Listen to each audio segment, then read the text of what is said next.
അപ്പൊ നമ്മളിന്ന് ഉണ്ടാക്കാൻ പോകുന്നത് ചിക്കൻ ബിരിയാണി. അതെ, അപ്പോൾ നമ്മളിന്ന് ഉണ്ടാക്കിയത് ചിക്കൻ ബിരിയാണിയാണ്. ഞാൻ എൻ്റെ ലൈഫിൽ ഫസ്റ്റ് ടൈമാണ് ചിക്കൻ ബിരിയാണി ഉണ്ടാക്കുന്നത്.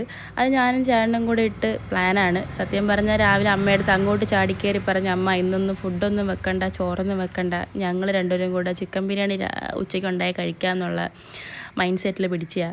പക്ഷെ അതൊരു ടാസ്ക് പോലെ നമ്മൾ ചെയ്തെങ്കിലും നന്നായിട്ട് എൻഡ് ചെയ്തു.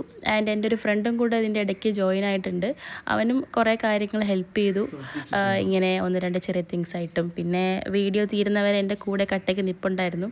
ആക്ച്വലി നമ്മൾ 3 പേര് തുടങ്ങിയതാണെങ്കിലും ഇടയ്ക്ക് ചേട്ടൻ പോയി ഒന്ന് ഉറങ്ങിയായിരുന്നു. പിന്നെ ചേട്ടൻ തിരിച്ചയച്ച് തന്നത് ഫുഡ് കഴിക്കാനാണ്. പിന്നെ ആക്ച്വലി ഈ വീഡിയോയിൽ ഫുള്ള് ഞാൻ എടുത്തിട്ടില്ല. കാരണം ഉണ്ടാക്കി 3 പേര് 3 വഴിക്ക് പോവും, ഇടയ്ക്ക് വരും, നോക്കും, ഉണ്ടാക്കും, അങ്ങനെയൊക്കെയായിരുന്നു. സോ ഇതിൽ സെർവ് ചെയ്യുന്നതോ ദം ചെയ്യുന്നതോ ഒന്നും തന്നെ ഇതിലില്ല. ആകപ്പാടെ സ്റ്റാർട്ടിങ്ങിൽ തൊട്ടായിരുന്ന 1-2 ക്ലിപ്പ് മാത്രമേ ഞാനതിൽ ആഡ് ചെയ്തിട്ടുള്ളൂ. പിന്നെ പൈനാപ്പിൾ ജ്യൂസൊക്കെ അടിച്ചു, ചിക്കൻ ബിരിയാണി ഉണ്ടാക്കി, ദം ചെയ്തു. സത്യം പറഞ്ഞാൽ അത്യാവശ്യം കൊള്ളായിരുന്നു. എൻ്റെ ഫസ്റ്റ് അറ്റംപ്റ്റ് ആയതുകൊണ്ട് തന്നെ അത്യാവശ്യം മൈനസൊക്കെ ഉണ്ടെങ്കിലും ഞങ്ങൾ അടിപൊളിയായിട്ട് കഴിച്ചു, കിടന്നുറങ്ങി. അപ്പോൾ ഇത്രയേ ഉള്ളൂ. ബൈ.